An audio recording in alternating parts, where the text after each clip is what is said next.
मेरा नाम है डॉक्टर मनीषा गुप्ता और मैं आज आपको शॉर्ट सर्विक्स या सर्वाइकल लेंथ असेसमेंट के बारे में बताने वाली हूँ।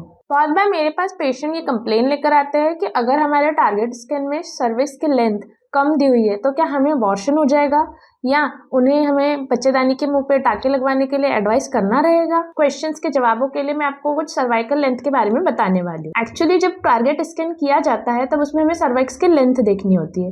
ये सर्विक्स की नॉर्मली लेंथ 25 mm यानी 2.5 सेंटीमीटर से ज्यादा होना चाहिए। वहीं अगर ये 25 mm से कम आती है तो हम उसे शॉर्ट सर्विक्स या सर्वाइकल इनसफिशिएंसी कहते हैं। क्वेश्चन ये उठता है कि शॉर्ट सर्विक्स के लिए क्या हमेशा बच्चेदानी के मुंह पे टाके लगवाना जरूरी है? तो इसका जवाब है नहीं। ऐसा कोई भी हमें गाइडलाइन नहीं मिलता है जिसमें हमें शॉर्ट सर्विक्स के लिए डायरेक्ट सर्विक्स के मुंह पे टाके लगाने की जरूरत है।